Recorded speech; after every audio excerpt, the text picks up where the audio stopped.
Hi guys, morning from Pittsburgh. So I thought it would be easier to shoot just a little video response to Angela's question about the core email strategy feeling very like multi-level marketing. The word that I sort of use that resonates with me is spammy. And I tried it. I mean, I think I sent when I was in core and even after, I think I did this and I sent over 150 emails or more. And I maybe one response, if that, and it didn't go anywhere.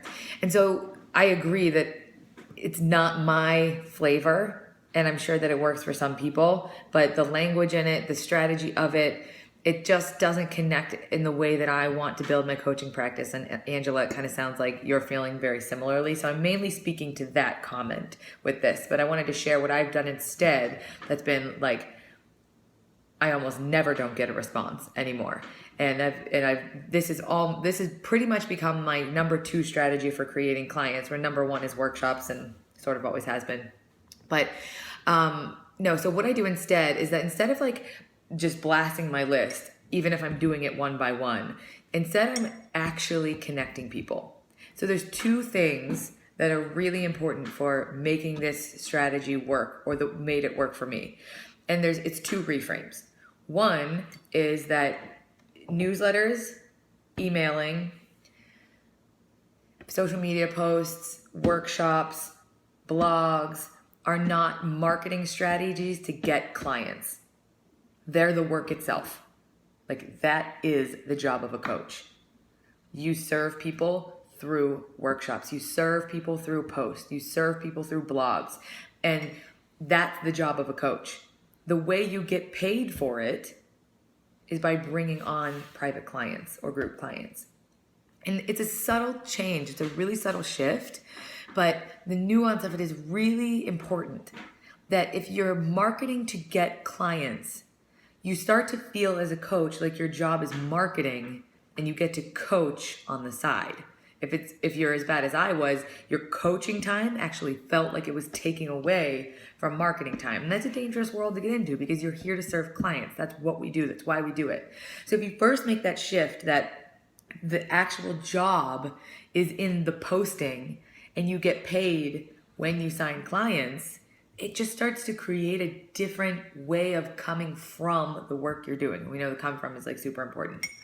Number 2 is the way I start every day. So my first hour to 2 hours of every single workday is answering this question: who can I serve next? Not who can I serve in general. Who do I want my ideal client to be? And you're speaking to the sea of people. I'm looking for one person in my network with a name and a face and a life that I can serve. And I find that person through any way I can. In fact, I like set a timer, and if I do nothing in that hour, fine, but I don't do anything but ask my question, who's next? Or who can I serve next? And I go so far as if someone likes a Facebook post, to reach out to them and say, hey, I noticed you liked that post. What did you like about it? If I do a workshop, I'll follow up individually with everyone and say, hi, Heather, thank you so much for coming to my workshop. I love that comment that you made about blah, blah, blah. Did I answer all your questions in the workshop? What was your biggest takeaway? What questions do you have left? I'd love to help you answer it now. Email dialogue begins. I'll tell you a story of a woman named G. We'll just call her that. She's been on my newsletter workshops in my radar for years, kind of following me. And I noticed, she would like things, she would comment on things, but until I started asking myself this question, who can I get into dialogue with? Who can I serve? I didn't notice that she was commenting on all of my YouTube videos. I didn't notice that she was, very active. And so I started engaging in dialogue with her there, just on comments. Then I sent her an email and I said, hey, Gina, thinking about you. And I wanted to send you this. What do you think? Or what was your biggest question about that? We got into this email dialogue and I said, this sounds like a really, really deep issue for you. Would you like to continue this conversation over the phone? The word continue is really important. Offering free coaching sessions hasn't really worked for me. So I get into dialogue and then ask them if they'd like to continue the conversation and take it deeper. She says yes. I send my 3 conditions of engaging in that conversation. If you want those conditions, I'm happy to email them to you. And only when they agree to those 3 conditions do I put them on my coaching calendar. And there's already so much power in this conversation already that by the time we get onto the phone, you've already been coaching them. You've already demonstrated their value in the way that you can serve them. So we get into that conversation. There's some nuanced stuff that I use in that conversation about I lead with my price. I tell them that's the first thing I tell them. So there's all these kinds of like nuanced stuff that I'm happy to get into in the conversation itself. But I just wanted to share with you my strategy for kind of shifting that like mass marketing approach into how to engage in one-on-one dialogue so that you can actually create clients. And by the way, G and I ended up having 3 really powerful coaching conversations.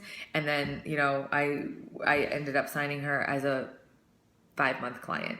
So it's just a very different way of approaching it. And if you want more, I can give you more, but I just really wanted to stick to like my take on the email strategy and how it's different and how it feels so good. Because the whole time you feel like you're coaching. It's not like you do this thing until you get to coach. So I think that's like the most powerful takeaway, the shift that's created from all of that is that you just coach to get the coaching clients through email. Instead of like sending a mass email to try to get onto a coaching conversation. So I hope that was clear. It was a little bit long. So love to hear what you guys think or engage in some discussion around this. And if you want a little bit more of like the nuancy stuff about leading with price and the way that I've changed my closing the deal conversations to something completely different and way more effective, then I'm happy to share that too. Love you guys. Mwah!